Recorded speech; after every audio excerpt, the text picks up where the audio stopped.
മുട്ടുമാറ്റിവെക്കൽ ശസ്ത്രക്രിയ പേടിക്കേണ്ട കാര്യമുണ്ടോ? ഒരിക്കലുമില്ല. പല പേഷ്യൻസിന് മുട്ടുമാറ്റിവെക്കൽ ശസ്ത്രക്രിയ എന്ന് പറയുമ്പോൾ തന്നെ അവർ വേറെ പല ട്രീറ്റ്മെൻറ്റ് ഓപ്ഷൻസ്, ആയുർവേദം, ഇഞ്ചെക്ഷൻസ്, യുനാനി മെഡിസിൻ, അങ്ങനത്തെ പല ട്രീറ്റ്മെൻറ്റുകളിലേക്കും പോകും.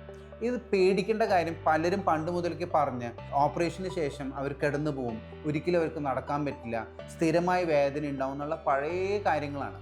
ഇപ്പോഴത്തെ പുതിയ ന്യൂവർ ടെക്നോളജി വളരെ ചെറിയൊരു ഇൻസിഷനിലൂടെയൊക്കെയാണ് നമ്മൾ മുട്ടുമാറ്റി വെച്ച് കൊടുക്കുന്നത്. അപ്പോൾ നമ്മൾ പേഷ്യൻസിനെ ആദ്യം തന്നെ സെലക്ട് ചെയ്യുന്ന രീതി വളരെ ഇമ്പോർട്ടൻ്റ് ആണ്. അവരുടെ കാർഡിയാക് ഇവാലുവേഷൻ കഴിഞ്ഞ് പേഷ്യൻ്റ് ഫിറ്റ് ആണെങ്കിലാണ് നമ്മൾ സർജറി ചെയ്യുന്നുള്ളൂ. അപ്പോൾ തന്നെ നമ്മൾ ആ റിസ്ക് പേഷ്യൻറ്റിനോട് പറഞ്ഞ് മനസ്സിലാക്കി കൊടുത്തിരിക്കുന്നു. അതോടൊപ്പം തന്നെ നമ്മളിപ്പോൾ ഒരു എക്സാമ്പിളായിട്ട് പറയുകയാണെങ്കിൽ 65 വയസ്സുള്ളൊരു പേഷ്യൻറ്റിനെ സ്റ്റേജ് 4 മുട്ട് വളഞ്ഞിരിക്കുന്നൊരവസ്ഥയിൽ ഏറ്റവും നല്ല ടൈം അപ്പം തന്നെ ശസ്ത്രക്രിയ ചെയ്യാമെന്നുള്ളതാണ്. അത് നമ്മൾ ഡിലേ ചെയ്ത് വരുമ്പോൾ എന്താണ് സംഭവിക്കുക? ചിലപ്പോൾ മുട്ട് വളഞ്ഞിരിക്കുന്ന അവസ്ഥയിൽ 60% ചാൻസ് വീഴ്ചകൾക്ക് വരാൻ സാധ്യതയുണ്ട്. അങ്ങനെ വീണ് കഴിഞ്ഞാൽ അവിടുത്തെ എല്ലുകൾ ഒടിയുകയും ഒരിക്കലും മുട്ടുമാറ്റിവെക്കൽ ശസ്ത്രക്രിയ ചെയ്യാൻ പറ്റാത്തൊരവസ്ഥയിലേക്ക് എത്തും.